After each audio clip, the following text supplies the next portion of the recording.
दोस्तों 2025 का पहला हाफ समाप्त हो चुका है और इसके साथ ही रियल एस्टेट मार्केट का हाफ ईयरली एनालिसिस भी सामने आ गया है। नाइट फ्रैंक इंडिया की ताजा रिपोर्ट में रेजिडेंशियल और कमर्शियल रियल एस्टेट सेक्टर की परफॉर्मेंस का विस्तृत लेखा जोखा प्रस्तुत किया है।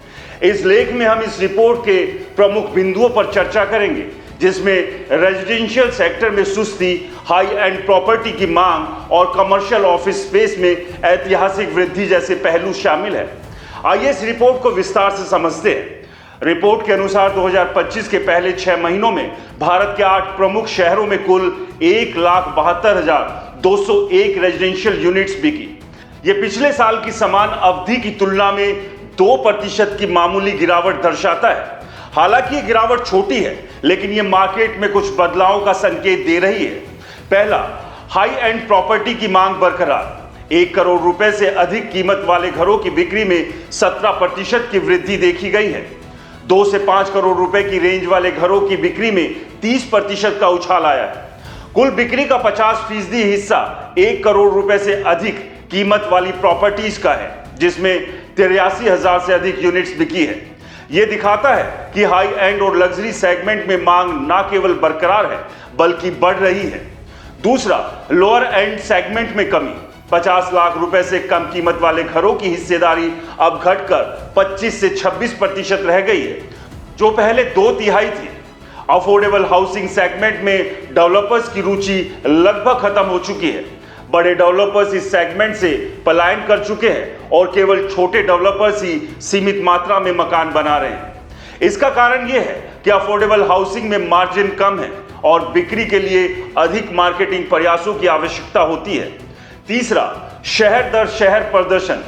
मुंबई बिक्री की रफ्तार बरकरार, कोई खास गिरावट नहीं। दिल्ली एनसीआर 9% की गिरावट।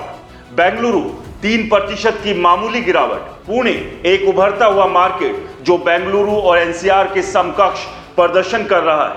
हालांकि 2% की गिरावट चिंता का विषय हो सकती है, लेकिन एक्सपर्ट्स का मानना है कि इसे तुरंत टर्न अराउंड का संकेत मानना जल्दबाजी होगी।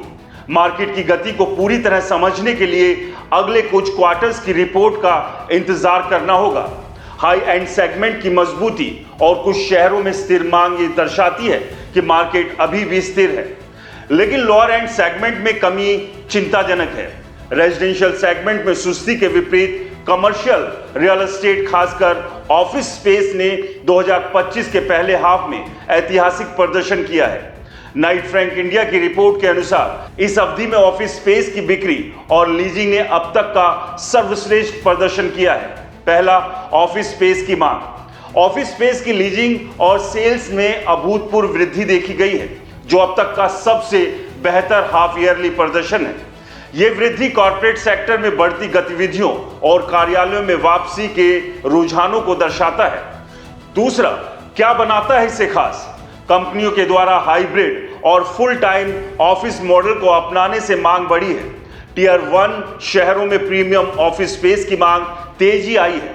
डेवलपर्स और इन्वेस्टर का ध्यान अब कमर्शियल प्रॉपर्टी पर केंद्रित हो रहा है, क्योंकि यह सेगमेंट ऊंचे रिटर्न्स दे रहा है। तीसरा, ऑफिस स्पेस की मांग से नौकरियों और आर्थिक गतिविधियों में वृद्धि होगी।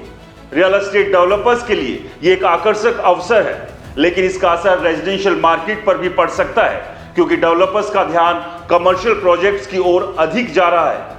रिपोर्ट यह भी स्पष्ट कर रही है कि डेवलपर्स का ध्यान अब हाई एंड और लग्जरी प्रॉपर्टी पर केंद्रित है। इसके पीछे कई कारण हैं। अच्छा मार्जिन। हाई एंड प्रॉपर्टी में प्रॉफिट मार्जिन अधिक होता है और बिक्री प्रक्रिया अपेक्षाकृत आसान होती है। कम मार्केटिंग लागत। एक 100 करोड़ रुपए की प्रॉपर्टी बेचने में उतना ही प्रयास लगता है जितना 50 लाख रुपए की 50 से 60 यूनिट बेचने में। इससे बिल्डर का झुकाव हाई एंड सेगमेंट की ओर बढ़ रहा है। मीडिया और मार्केटिंग। लग्जरी प्रॉपर्टी लॉन्च की खबरें मीडिया में अधिक चर्चा पाती है, जैसे 100 मकान लॉन्च के साथ ही बिक गए। ये बिल्डर के ब्रांड को और बढ़ावा देती है। अफोर्डेबल हाउसिंग का संकट। 50 लाख रुपए से कम कीमत वाले मकानों का निर्माण लगभग बंद हो चुका है। बड़े बिल्डर इस सेगमेंट से बाहर निकल चुके हैं और केवल छोटे बिल्डर ही सीमित मात्रा में प्रोजेक्ट्स चला रहे हैं। इसके परिणाम स्वरूप अफोर्डेबल हाउसिंग की कमी एक बड़ा मुद्दा बनकर उभर रही है। अगर मकान उपलब्ध ही नहीं होंगे तो खरीदारों के पास विकल्प नहीं रहेंगे। ऐसे में भविष्य की संभावनाएं क्या है? Residential market high and segment में मांग बरकरार रहने की संभावना है, लेकिन लोअर एंड सेगमेंट में सुधार के लिए बिल्डरों को प्रोत्साहन की आवश्यकता है। सरकार और नीति निर्माताओं को अफोर्डेबल हाउसिंग को बढ़ावा देने के लिए कदम उठाने होंगे, जैसे कि टैक्स छूट या subsidy. Commercial market office space की मांग में वृद्धि से अर्थव्यवस्था को बल मिलेगा, लेकिन डेवलपर्स को रेजिडेंशियल और कमर्शियल प्रोजेक्ट्स के बीच संतुलन बनाना होगा। टियर 2 शहरों में भी कमर्शियल प्रॉपर्टीज की मांग बढ़ सकती है, खासकर पुणे जैसे उभरते बाजारों में। दोस्तों, 2025 का पहला हाफ रियल एस्टेट मार्केट के लिए मिश्रित परिणामों वाला रहा है। जहां रेजिडेंशियल सेगमेंट में हाई एंड प्रॉपर्टी ने शानदार प्रदर्शन किया, वहीं अफोर्डेबल हाउसिंग की कमी एक चिंता का विषय है। दूसरी ओर कमर्शियल सेगमेंट ने ऑफिस स्पेस की मांग में ऐतिहासिक वृद्धि की। अगले कुछ क्वार्टर्स में मार्केट की दिशा को और स्पष्ट करने के लिए और डेटा की आवश्यकता होगी। डेवलपर्स, निवेशकों और नीति निर्माताओं को इस बदलते परिदृश्य में संतुलित दृष्टिकोण अपनाने की जरूरत है। यह जानकारी नाइट फ्रैंक इंडिया की 2025 की half yearly real estate report पर आधारित है। यह सामान्य जानकारी के उद्देश्य से दी गई है और इसे वित्तीय सलाह या निवेश निर्णय का आधार नहीं माना जाना चाहिए।